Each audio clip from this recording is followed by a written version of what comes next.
When you're ready to pop the question, the last thing you want to do is second-guess the ring. At BlueNile.com, you can design a one-of-a-kind ring with the ease and convenience of shopping online. Choose your diamond and setting. When you find the one, you'll get it delivered right to your door. Go to BlueNile.com and use promo code LISTEN to get $50 off your purchase of $500 or more. That's code LISTEN at BlueNile.com for $50 off your purchase. BlueNile.com, code LISTEN.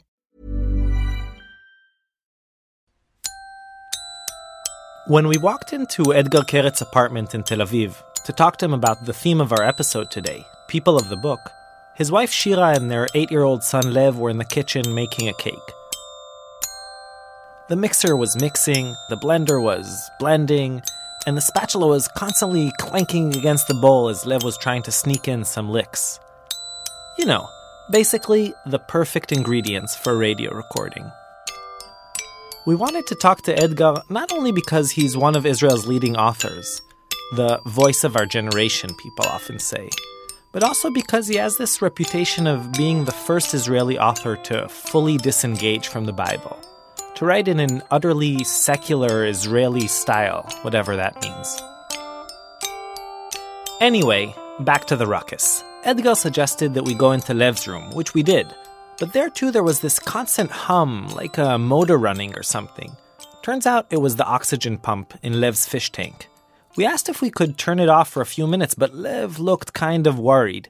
He explained that Goldie, the goldfish, was 5 years old, which apparently is 4 years beyond the average goldfish life expectancy, and he needs all the oxygen he can get.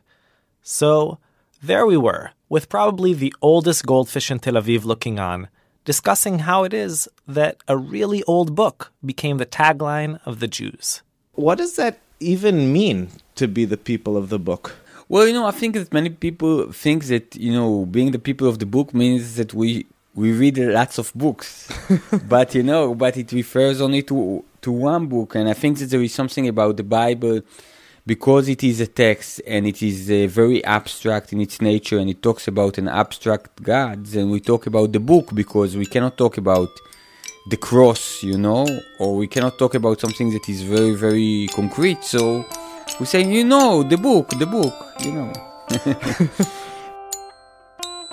Do you think that there's something a little bit self-congratulatory about us calling ourselves the people of the book? I think being the people of the book is probably a bit better than being the people of the Game Boy or people of the Sony PlayStation or something like that, right? So do you think we're actually trying to say we're kind of serious, we're the people of the book? I think that we became the people of the book just for lack of any other object to use. I'm saying branding Jews as the people of the book, people from Islam can come and say, we're also the people of the book, we just have a different book, it's called Quran, but we're also the people of the book, I can imagine that there were a bunch of copywriters in the room and they said, how about we call ourselves the people who cut the top of their penis off? And, and somebody said, I don't think it's going to work, I don't think it's going to work. Let's go for something, more all of the family kind of thing. Let's go for the people of the book. And they went with him, and maybe it was a smart decision. Hey, I'm Mishi Harman, and welcome back to Israel Story, or Sipur Israeli, here on Vox Tablet. Each episode we have a theme and a few stories that relate to it. Thanks to the ingenuity of the Talmud-era Don Drapers, today's theme is not the people who cut off the tops of their penises. Instead, we've got 3 stories that all revolve around books. And lest you feel that you already maxed out lately on hearing about the Bible, I can tell you that only one of the stories today is about the book. And even that one, not really. In today's episode, we'll visit this weird, funky Yiddish time capsule. We'll see how stealing a book from a public library can determine who you marry. And finally, we'll end up in Syria, in Aleppo, and meet a secret underground of bookies who are obsessed with what the New York Times called a high holy whodunit. But before all that, back to Edgar. So, Edgar, let's imagine if you were the Minister of Education or the Prime Minister or a dictator, and you could make all Israelis read one book. What book would you choose? Well, first of all, I like the idea of being a dictator. It's a nice idea. Thank you for sharing it with me, Mishi. But I think that the whole idea about books is that books, for me, are very much like human beings. And reading a book is kind of developing a friendship. So I think that kind of trying to impose that everybody will have to befriend the same guy is something that just doesn't make much sense. I think that really what literature has to give to us is this kind of variety and difference. I have an anecdote about books. So I sometimes have meetings with the troubled youth, and when I come, I have to introduce myself, and I say I'm a writer, I write books. And in one of those meetings, there was a guy, and he says to me, so if you write books, then I don't give a fuck about what you say because it's not interesting at all. And I said to him, why? He said, because I don't waste my time reading books. I only do practical stuff. So I do push-ups, I run a lot. I learn how to pick locks. I do all kinds of stuff that can help me. Reading books, some kind of bullshit thing about this guy who lived in Russia a century ago, you just waste your time.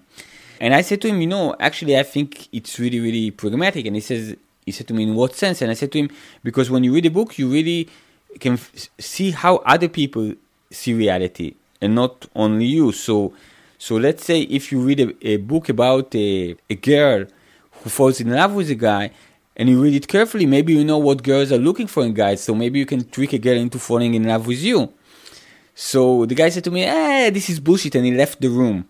And I finished the lecture, and after the lecture, I had to go to the restroom, so I went to the restroom, and on my way out, I saw this guy kind of checking out a book, and he was checking it out like, you're petting an unfriendly dog, but I saw for the first time he was looking at it, and there was this kind of sense of triumph, because I actually think that, that the same way we go to the gym, then when we read a book, we exercise the muscle of empathy, which is a muscle that we usually in everyday life, we do our best not to put into stress. When we see a homeless guy in the street, we can give him a buck or not give him a buck. But the last thing we want to do is to actually try and feel how the world feels, through his eyes. So this is really this kind of safe area where we can really observe emotions and see how the world looks from another way. And it's safe because the moment that we put the book down, we will be back in our lives.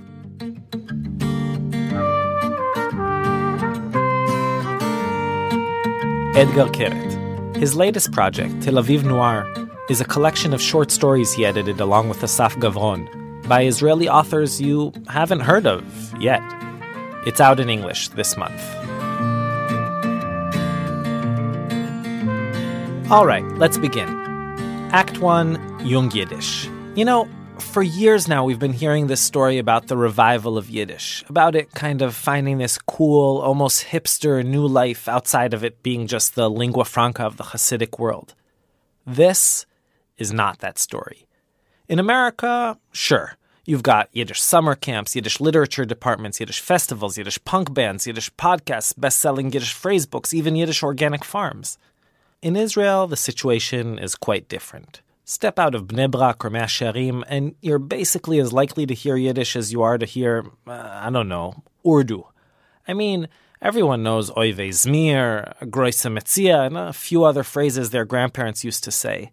But there's almost nothing hip about Yiddish here.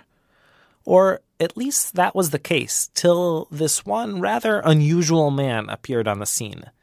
Dana Harmon, yup, she's my sister, went to meet him in the magical Yiddish center he built in the most unlikely of places.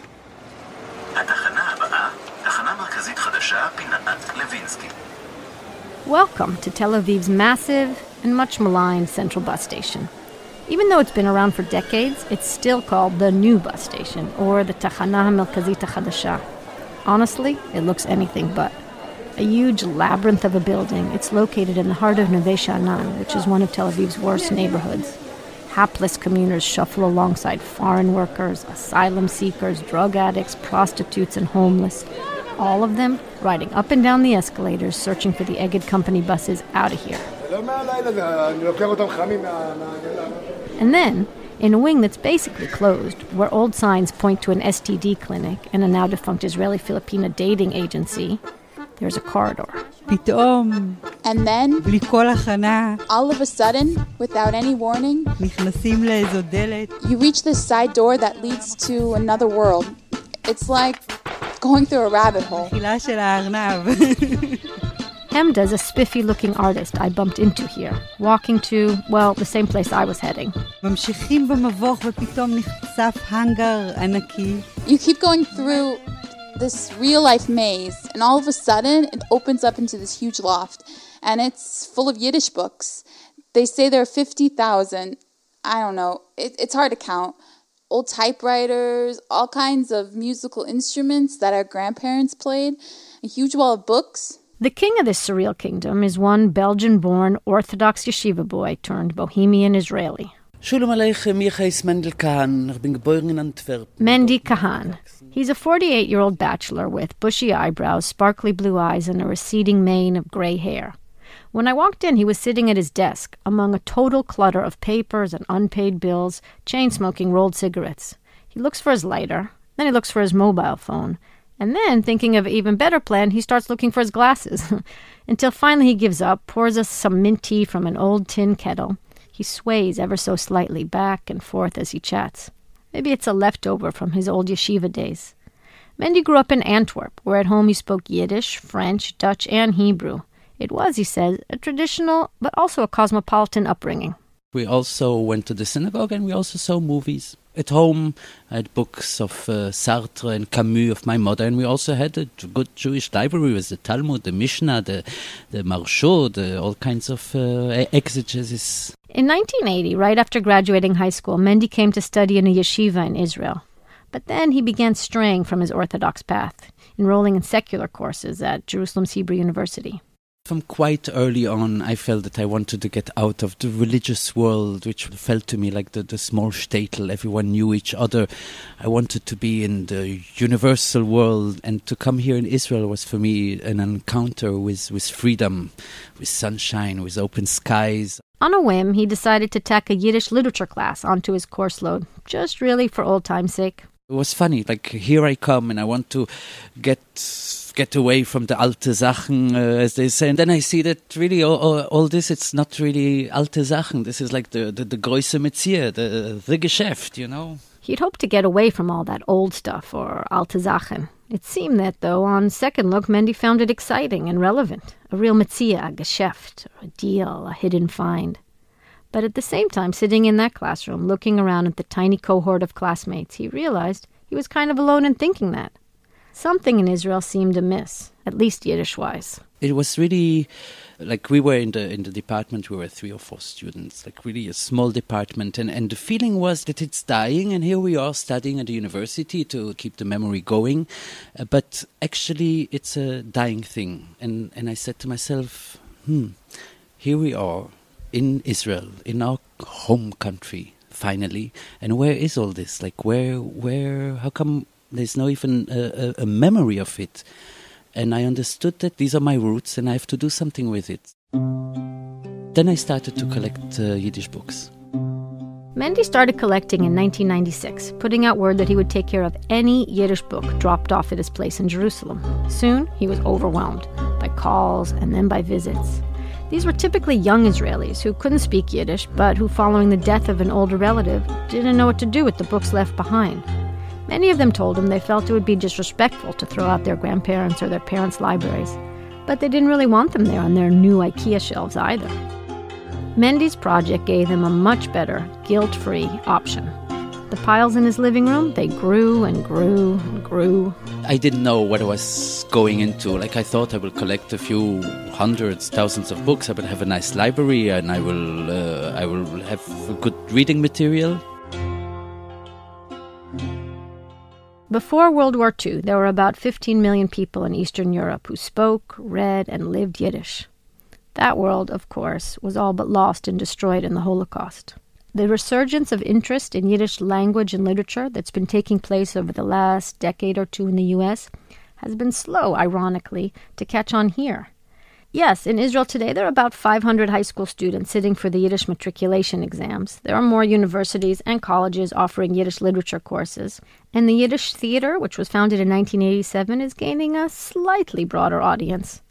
But still, when Mendy looked around and sized up the situation, this is 20 years ago, Yiddish was, let's face it, basically dead. It never really stood a chance. In pre-state Palestine and then later in newborn Israel, Yiddish was seen by many as a competition to the newly revived Hebrew. It wasn't simply neglected. It was actually derided. When you talk Yiddish, you're attached to the diaspora. Avshalom Kor is Israel's go-to authority on the Hebrew language. He offers, as an example, the attitude of Eliezer ben Yehuda, the man considered to be the father of modern Hebrew. He was ready to talk to everybody in every language in the world. He knew many languages, but never Yiddish, because Yiddish is the concept that you do not belong to the land of Israel. You do not belong to the language of the Bible. יהודי, דבר עברית, שפת עמך וארצך. יהודי, זכור תמיד, כי עברית היא שפתך. That is the anthem of the Hebrew Language Brigade. It's a group completely devoted to safeguarding Hebrew from foreign intruders, like Yiddish. Speak Hebrew, Jew, go the lyrics, because that's the language of your land and people. In the 1930s and 40s, in an era that celebrated the figure of the Sabra, that's that strong, virile, tanned Israeli toiling away on the lands of the kibbutz, Yiddish was losing that battle big time. Yiddish movies were boycotted, kiosks selling Yiddish papers were attacked, and local Yiddish musicians were banned from performing. All those Yiddish books saved from Eastern Europe and lovingly schlepped to the new land of the Jews, they lay yellowing on dusty shelves. In a country that was trying to forget the Holocaust, they represented something weak, even shameful. Mendy remembers one woman, a Holocaust survivor in her 80s, who asked him to come get her books. She told him that when she came to Israel from Vilna after the war, she met Israeli children who would cover their ears when she spoke to them in Yiddish. Like they had this already inborn reaction to Yiddish, and this hurt her so much. I said, how did they know to close their ears? Like little children, innocent little children, how did they know this? To this old lady and many others, Mendy was nothing less than the last hope of preserving a legacy otherwise sure to be lost. So I felt like a calling. Soon, Mendy's little Jerusalem apartment was overflowing with donated books. So he decided to make it all official and call it a library, a cultural center even, where those books could live on.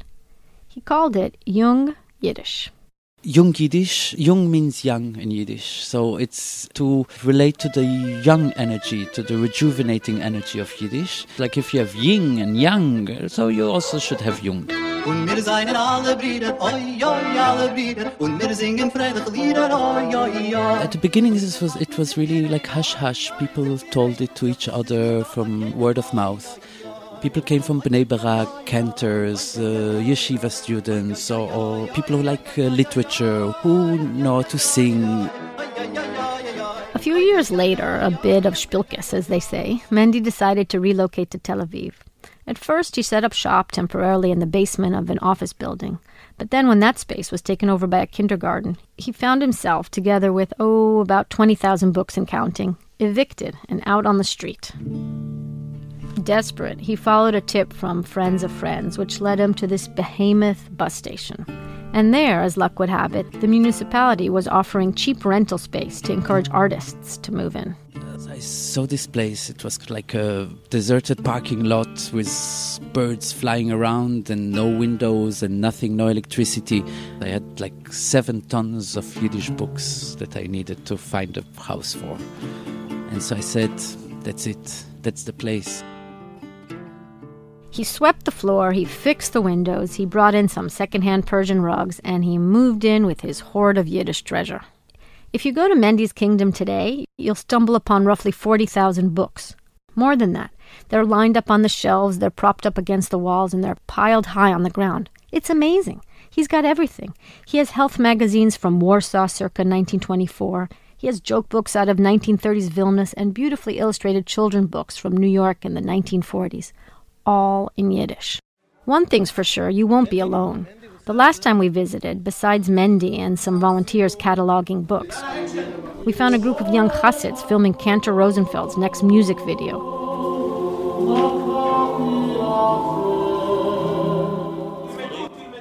And there, over in the other corner, were some Russian immigrants reading De Tunkeler on the sofas. Sometimes you'll find hipsters having a smoke here with Mendy, and sometimes just random strangers like Shimon Buzinski, who wander in search of a specific book. We were looking for a book for my father-in-law. A Yiddish book by Shalom Aleichem that's called Why Do the Jews Need a State? We got lost and we were walking around the central bus station forever, going up and down like 2 hours and nothing. And then we reached this corner here on the 5th floor and we heard some music playing. We just stood there listening for maybe 15 minutes.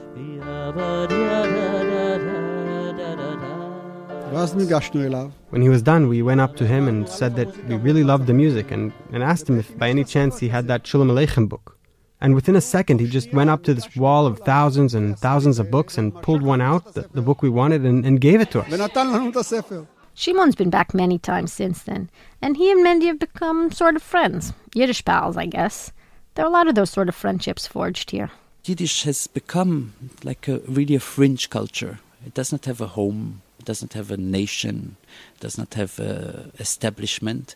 So many groups who also feel that they're not part of the establishment, they're at the fringes of society, they connect with Yiddish.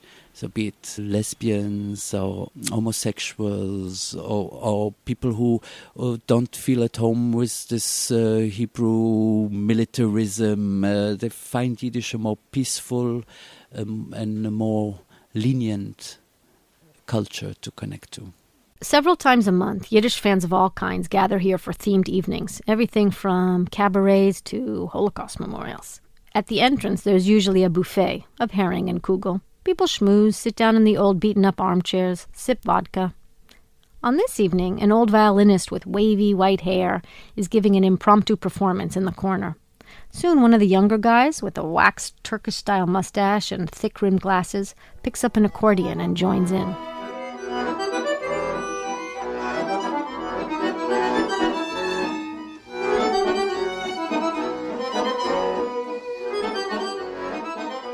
And then Mendy gets up on the small stage. It's filled with walls and walls of books behind him and around him.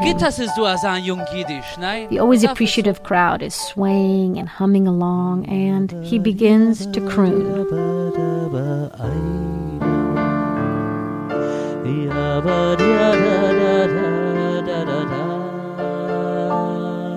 He invites his keyboard player, a small lady in her 70s, to center stage. She takes the microphone, flashes a flirtatious smile, pushes back her gray hair, strikes a pose, and channels Edith Piaf. In Yiddish, of course.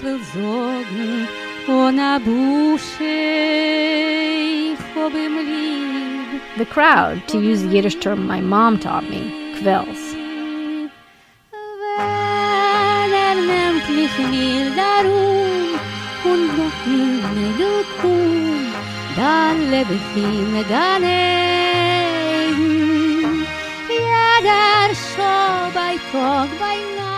At the end of the evening, we sit around near the oversized cushions depicting the greats of Yiddish literature, Mendele Mocher Sfarim, Shalom Aleichem, and Yud Lamed Peretz.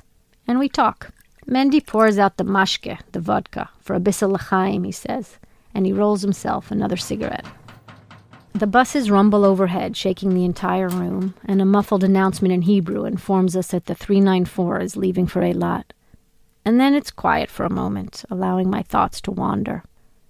What would all the great Yiddish writers and thinkers make of this new central bus station home of theirs? Well, I don't know if they will dance from joy, because on the one hand, there were millions of readers around them, and here these books are a little bit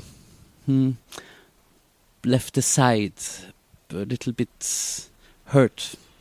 But there's so many intelligent, bright things and so much work in this book, so much thoughts.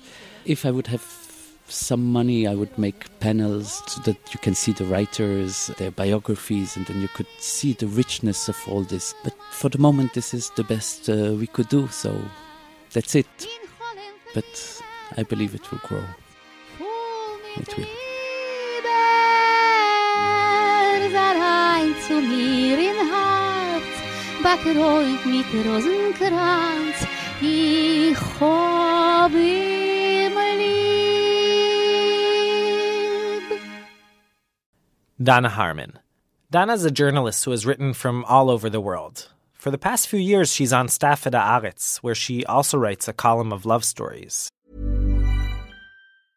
Ready to pop the question? The jewelers at BlueNile.com have got sparkle down to a science with beautiful lab-grown diamonds worthy of your most brilliant moments. Their lab-grown diamonds are independently graded and guaranteed identical to natural diamonds, and they're ready to ship to your door. Go to BlueNile.com and use promo code LISTEN to get $50 off your purchase of $500 or more. That's code LISTEN at BlueNile.com for $50 off. BlueNile.com, code LISTEN. About half an hour southeast of Beersheva, basically in the middle of nowhere, there's a small town, Dimona.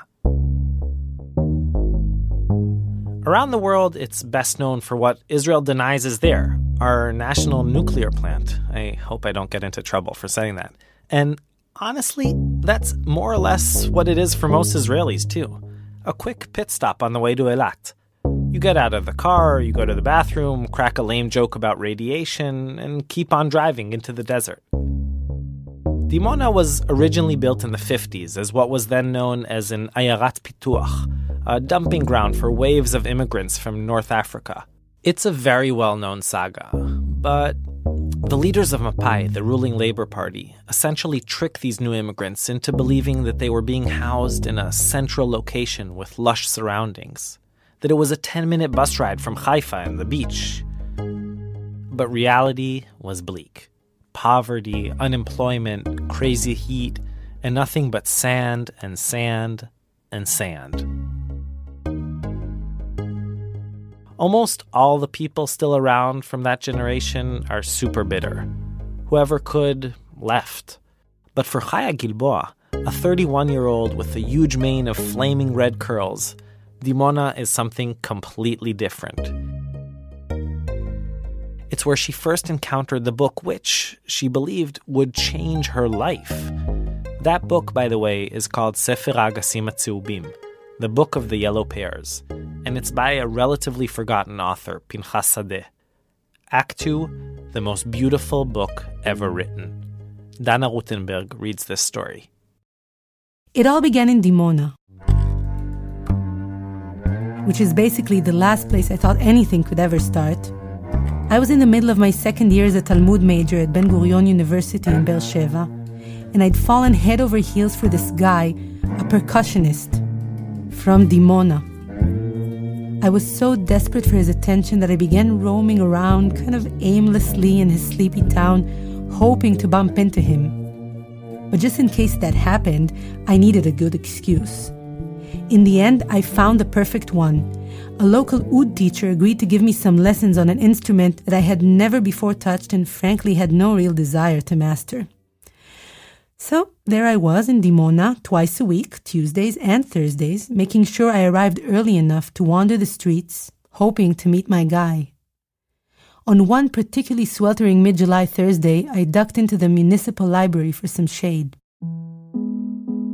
The elderly librarian looked up and gave me a suspicious glare as she slowly dragged a cart full of books behind her. A few kids sat on puffy pillows in the corner and listened quietly as a volunteer read to them from Edmondo Diamitzi's Heart. I picked up a random book that was laying around on one of the tables. Pinchas Sadeh's Sefer HaAgassim HaTzeubim, the Book of the Yellow Pears. I vaguely recall the author's name. In high school, if I remembered correctly, we were forced to read another one of his books, Life as a Parable, for our final matriculation exam. After flipping through its pages for a few minutes, I made sure the librarian wasn't looking, slipped the book into my bag, and walked out of the library. When I think back on it today, I actually have no idea why I stole that book instead of just borrowing it. I guess I was so nervous about the guy that I didn't want to leave any traces of ever having been there. A week later, I finally mustered enough courage and called my guy. We sort of dated for a few weeks till he decided I wasn't his type, and that was that.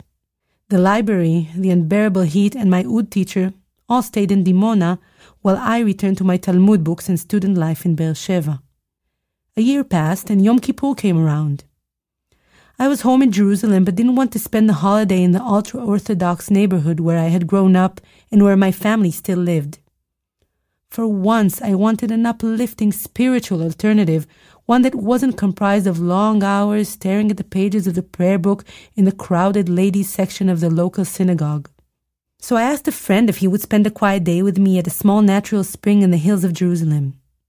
When he honked from downstairs, I quickly threw some clothes into a bag, surveyed the bookshelf, and without much thought, grabbed a smallish book with that cheap plastic cover old libraries use, and ran for the door. Okay, this might be a good time for a confession. I like to exaggerate and romanticize. A lot, actually. But this, I promise you, is not one of those times. Here's the plain truth. Pinchas Sadeh's Book of the Yellow Pears was, hands down, the most beautiful and wild text I'd ever read. I've reread it many times since, but the impression it made on me that very first time while I was dangling my feet in the cold water of the spring in Even Sapir on Yom Kippur before the last year of my university will never really fade. His sad, short stories wormed their way into my heart and tinkered with my breath. It's such a cliché, but I couldn't put it down for a second. When I reached that last page, I suddenly had this rare moment of total clarity. An epiphany, I guess. My future love, my life partner, the one I was always looking for, would somehow be connected to this book. I turned to the inside back cover and pulled out the borrowing card. That little index card in which stern-looking librarians used to write down the name, address, and telephone number of the borrowers. You know, in the era before books started being checked out like items in the supermarket. There were 5 names, 3 men and 2 women. Now, I know this sounds crazy, but at that moment, as the sun was setting and Yom Kippur was ending, I was just certain that my Bashert, the father of my future children, was on that list. That night, I broke the fast with an old friend. I told him about my plan to call each of the 3 men on the card and insist that they meet me. That's the craziest thing I've ever heard, he said. If someone called me with that story, I'd immediately call the police and tell them an insane woman had stolen a book from the Dimona Public Library and was now stalking me. But I didn't care. I knew that my romantic fate was inscribed on the library card of the most beautiful book that had ever been written. Years later, I still try to understand what exactly made me impose my wild fantasy on someone I hadn't even met.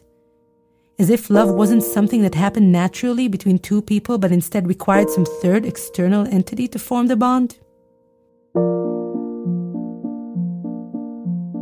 I waited for 2 days before calling the first guy on the list, Udi.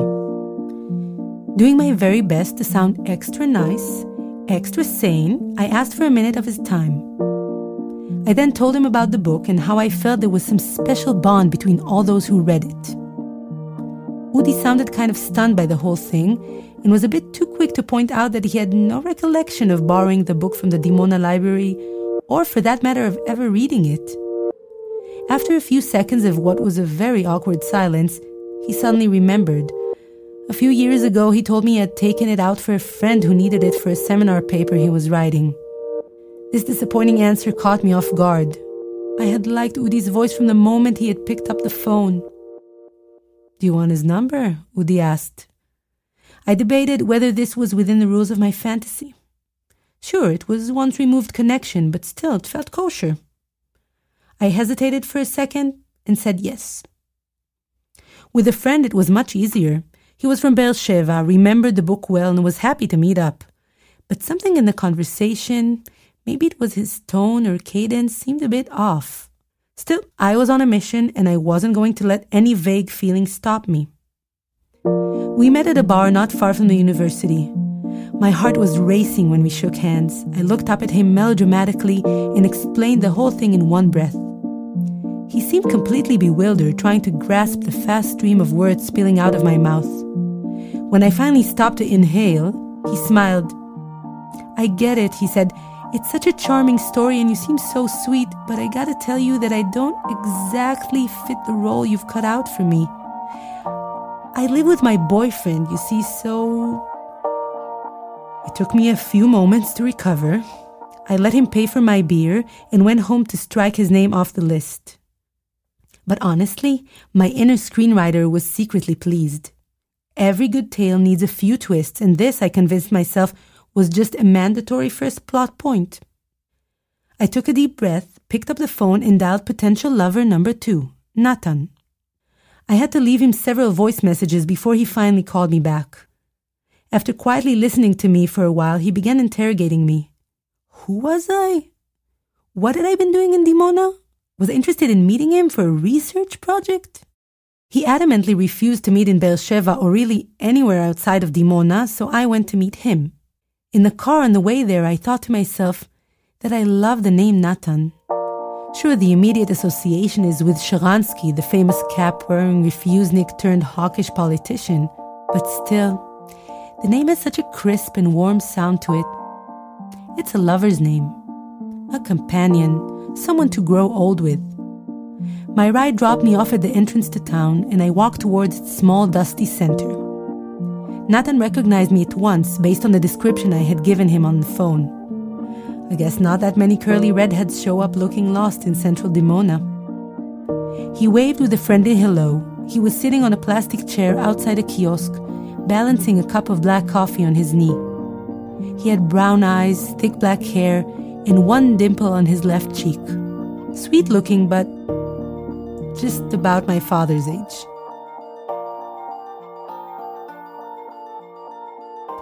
As I waited for the bus back to Beersheba, I started to wonder about this whole escapade. Was I forging ahead out of a true conviction that my beloved was on that old library card? Or had I just fallen in love with my story, with the romanticism of the search? Before I could answer that question definitively, there was one last name on the card. My final shot. God, I looked up and pleaded, be kind. I didn't want to believe that I had been wrong, that the library card wasn't my secret map to love. Shalom was the third on the list. It took me a few days to get through to him because the last 2 digits of his phone number on the card were smudged. I patiently tried every possible combination until I reached him. Maybe it was my perseverance or just luck, but Shalom got me immediately. Everything seemed to fit. I checked this time. He was my age, straight, had a soft voice, and remembered the book. His dad lived in Dimona, but he was now studying social work at the Hebrew University in Jerusalem. I got on the 470 bus with quite a bit of excitement. I brought the book with me, and he got a kick out of that. He had these big, comforting eyes, and didn't think I was crazy at all. I liked him. Then he told me that he actually didn't enjoy the book at all, and had borrowed it by mistake, thinking it was a different Pinchas Sadeh novel. Was this enough to call the whole thing off? To declare the voyage for my literary soulmate an utter failure? After all, I had set out believing that whoever loved this book as much as I had would also have to love me, that it was enough for 2 strangers to share a love for a third thing in order to bind them together forever. So now what? Shalom didn't care for the book, but he liked the story I had created around the book. At least that's what he told me. He walked me to the station to catch the bus back to Beersheba. But before we parted, he touched my cheek so naturally that my heart kind of quivered. So I didn't get on that first bus that came, or the second. I stayed in Jerusalem that night and dove headfirst into an intense love affair.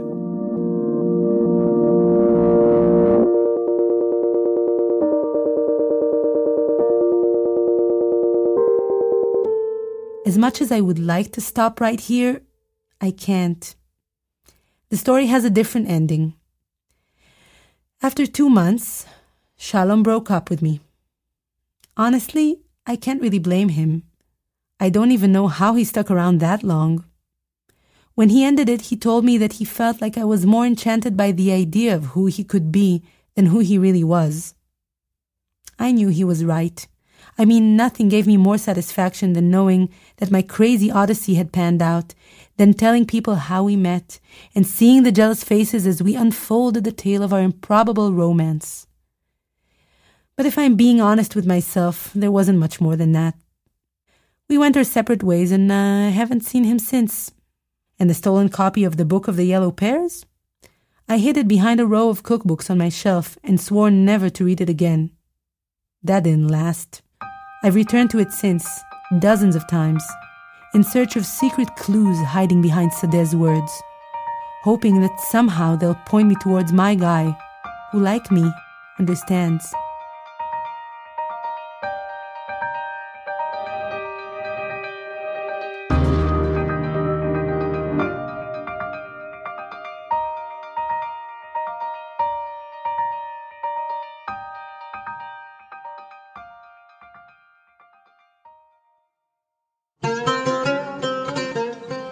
There's one book, an ancient one, more than 1,000 years old, which stands at the center of one of the most fascinating mysteries in Jewish history.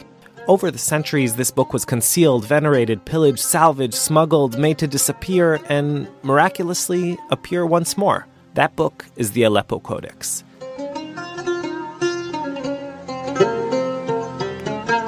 Today, part of it is displayed as a national treasure in Jerusalem, and part of it is a kind of holy grail sought worldwide by professors, rabbis, spies, and collectors. Together, these people, enthralled by the magic of this codex and its story, make up a sort of underground society.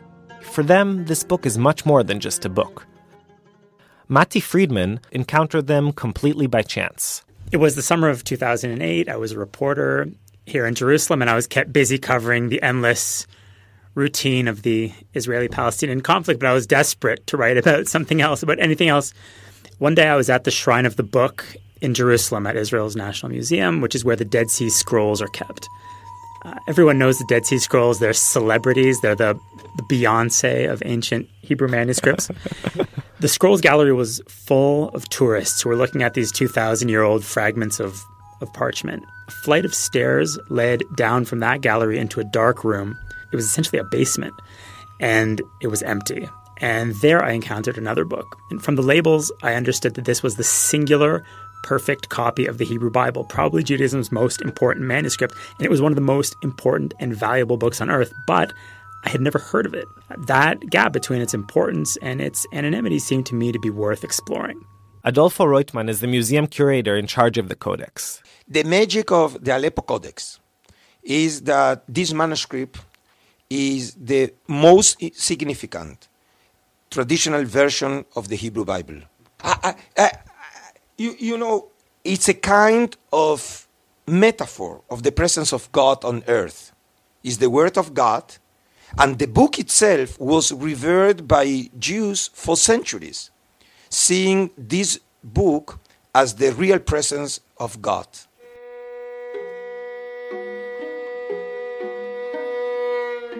So, what does being the perfect version of the Hebrew Bible even mean? Well, take a religious institution like the Catholic Church, for example. The Church is held together by a central office, which is called the Vatican, and it's in Rome. And it sets doctrine and appoints clergy, and it runs the Church. But Judaism never had anything like that. And after the destruction of the Temple in Jerusalem in 70 AD and the beginning of the exile, there was very little holding these diaspora communities together. For a people, dispersion had always meant extinction. And if the Jews were going to be an exception, and they very much wanted to be an exception, they needed a mechanism that would allow them to somehow stay one people, even though they were now speaking different languages and they were answering to different kings. And the mechanism needed to be portable because they were now moving around the world. And what they came up with was the idea that a people could be held together by words.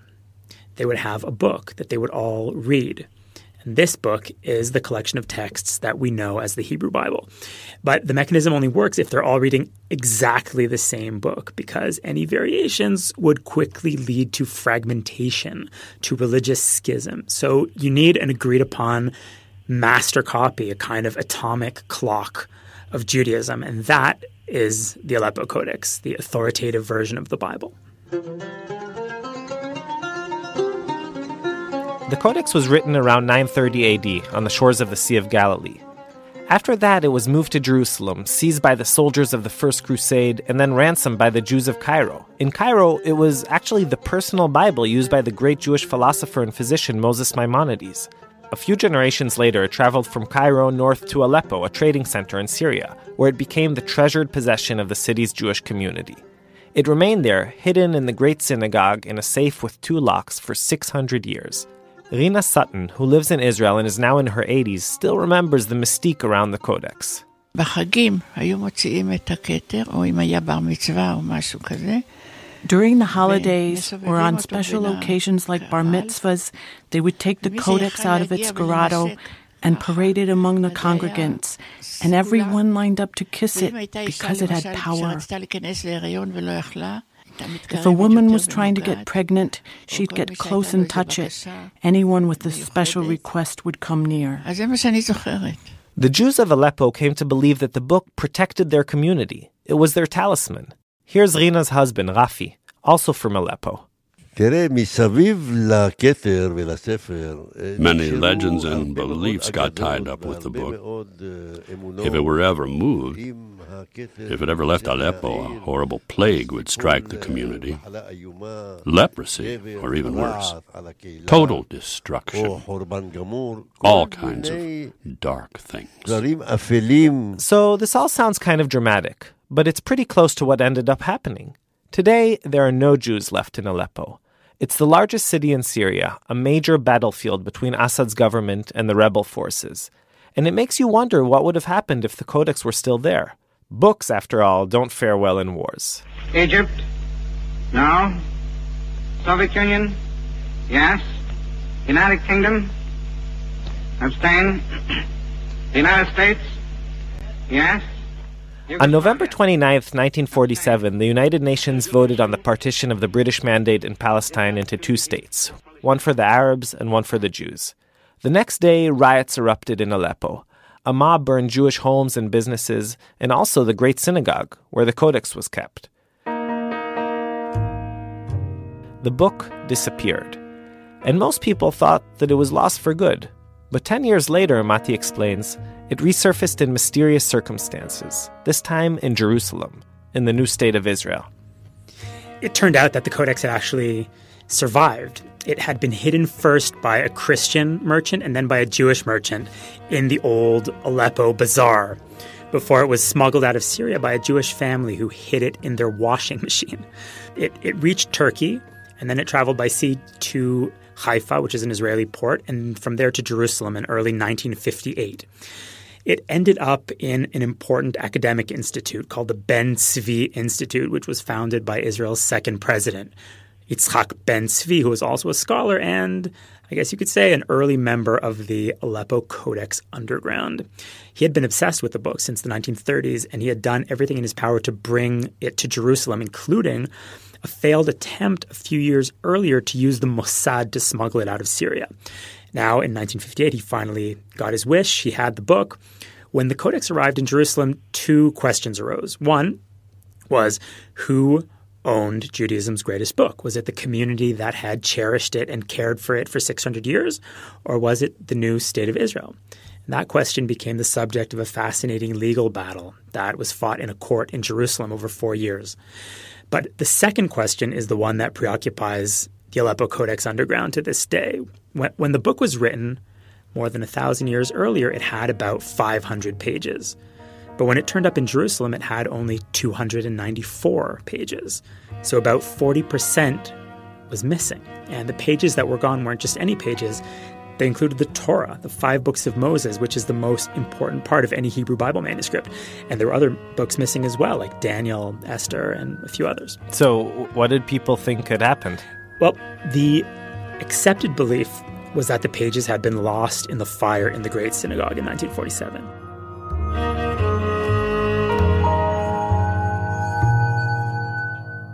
The physical appearance of the Codex seemed to support that idea because on the bottom outer corner of each page, there is a purplish discoloration that looks like a burn mark. So for years, people just assumed that that was what happened, and it was convenient because if the pages had been burned, you didn't have to look for them. But in 1986, the book was sent for restoration, and a manuscript expert took a close look at these burn marks, and he sent samples to a microbiology lab. And when the slides came back, the expert told me he literally jumped out of his chair because the slides showed clearly that the purple marks weren't burn marks. They were fungus. And in fact, there was no evidence at all that the Codex had ever been damaged by fire.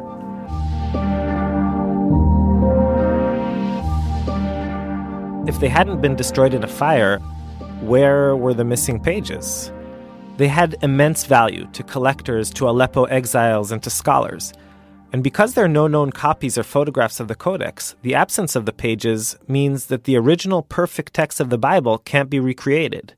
In the 1980s, two fragments surfaced, a page from the Book of Chronicles and a fragment from Exodus with a few passages describing the plague of frogs which God sent to afflict Pharaoh and the Egyptians. Both fragments were found in, of all places, Brooklyn, New York, where they were held by Aleppo Jews who had immigrated to the U.S. and who believed that the pages of the Codex had the power to protect them against the evil eye. At first, researchers were really excited. They hoped that the discovery of these pages would lead to the rest of the missing pieces. But they never did. More than 200 pages remain missing. Since then, nothing else has ever turned up. The mystery continues, and that is where the Aleppo Codex Underground comes in. Early in my research, I found myself sitting in the living room of an 80-year-old ex-Mossad agent named Rafi Sutton.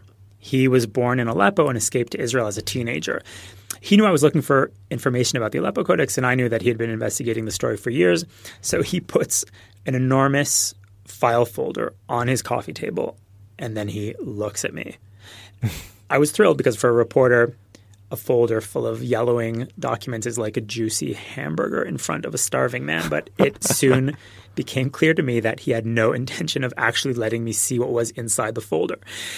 This was a guy whose profession was trading in information and secrets. He spent time abroad undercover. He had run agents in the Jordanian sector of Jerusalem in the 50s, and spies like that don't just give information away. And I think that was my first introduction to the underground.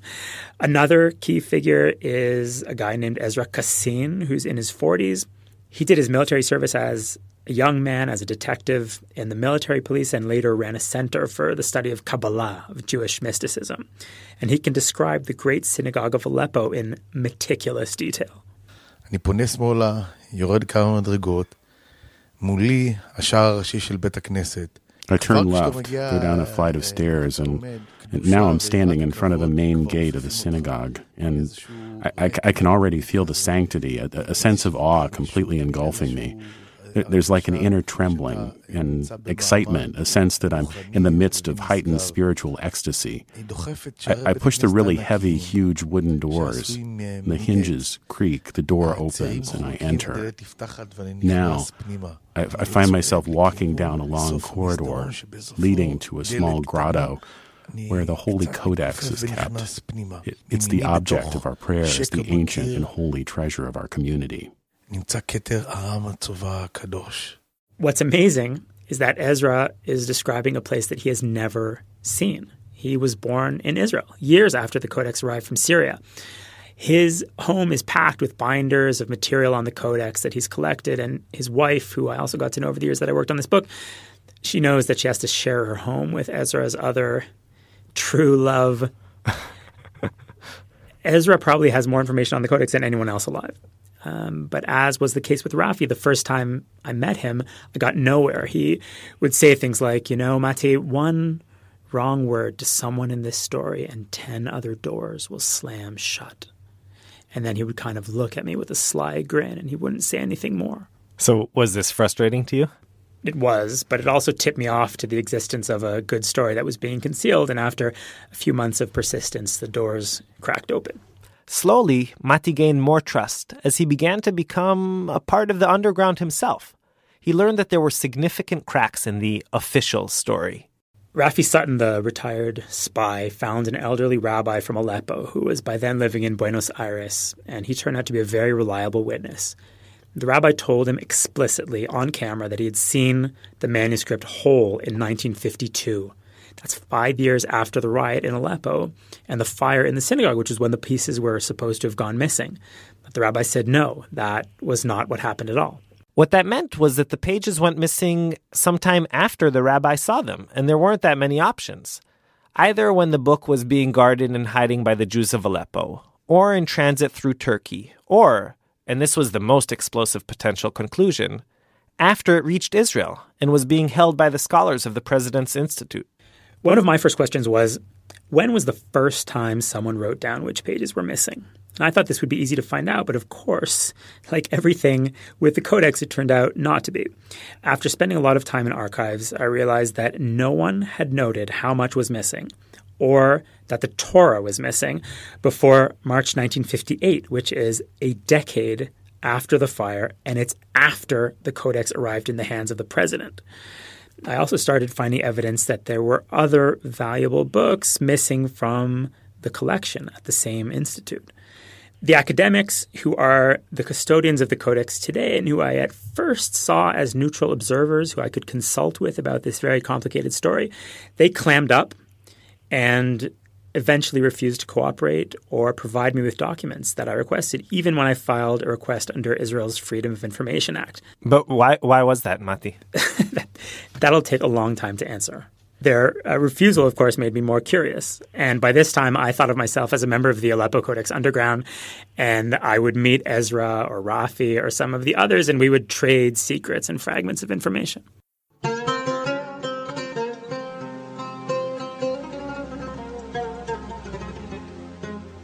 I asked Mati what he thinks it is about the Codex that sparks this kind of obsession.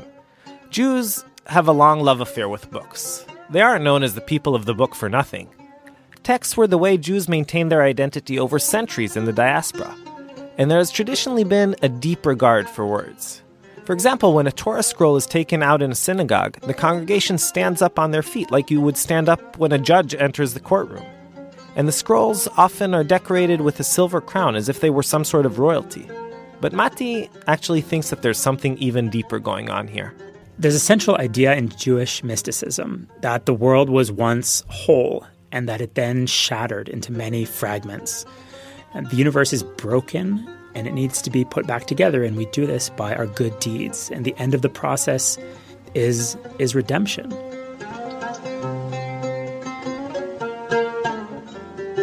I love the idea that is taught by many mystical traditions over the centuries and millennia that the journey is actually the point. The journey is as important as the destination. It's not coincidence that Ezra Kassin of the Aleppo Codex Underground is also a scholar of Kabbalah, which is the mystic tradition. Because in this story you have the meeting of these two Jewish preoccupations, the desire to make things whole and the love for the written word. It's an attempt to collect missing pieces, the pieces of a book. And I think that the idea here, consciously or not, is that if we put the Aleppo Codex back together, we'll actually be restoring something much, much greater.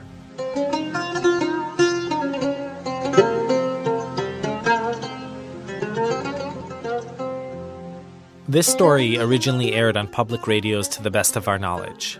Mati's phenomenal book about the mystery of the Aleppo Codex won the 2014 Sammy Rohr Prize for Jewish Literature. He's now also a contributing writer for Tablet magazine.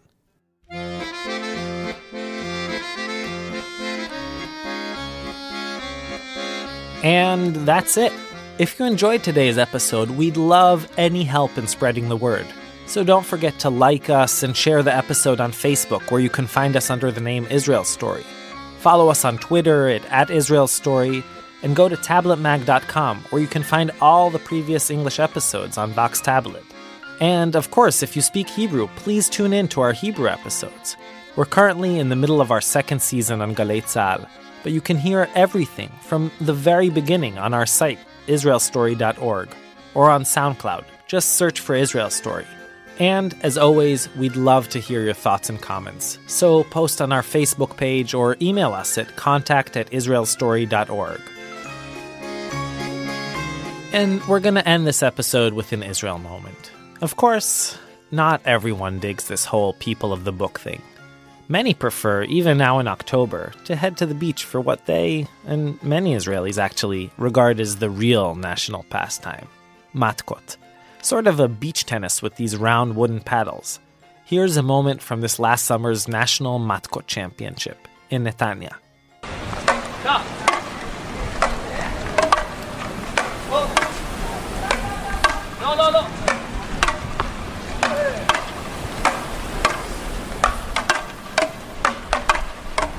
איזה כדור.